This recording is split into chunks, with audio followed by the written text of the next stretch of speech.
मीने एक कविता लिहिली आहे जी अशा बायांसाठी आहे की ज्या सासू आहेत, मागं सुना होत्या आणि ज्या सुना आहेत उद्या जाऊन सासू होतील. तर मी माझी कविता आता चालू करतो. घर नको वाटू, तू एक काम वाटून घे बाई. घर नको वाटू, तू एक काम वाटून घे बाई. उली हुली सुख त्या म्हाताऱ्यानं बी पाहाव की नाही. त्याले लेकबाई कोणीच नाही, तूच त्यांचं सारं काही. त्याले लेकबाई कोणीच नाही, तूच त्यांचं सारं काही. एवढूसाकच मनात तू या विचार करा बाई.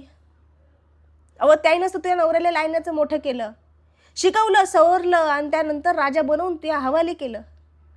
याचा अर्थ असा तर नाही ना की तो कोणाचा पोरगा मामा भाऊ राहिला नाही. घर नको वाटू, तू एक काम वाटून घे बाई.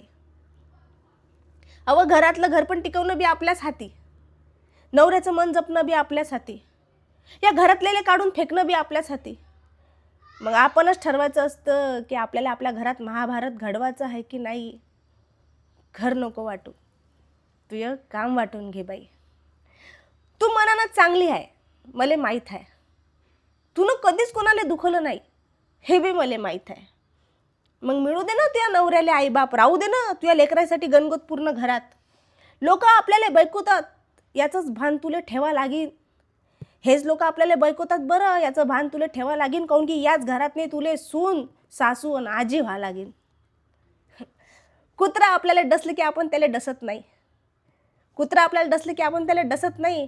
अरे तू साऱ्याले सारं मिळू दे, देव तुले कधीच कमी पाडणार नाही. म्हणून म्हणतो ताई, घर नको वाटू, तू एक काम वाटून घे बाई.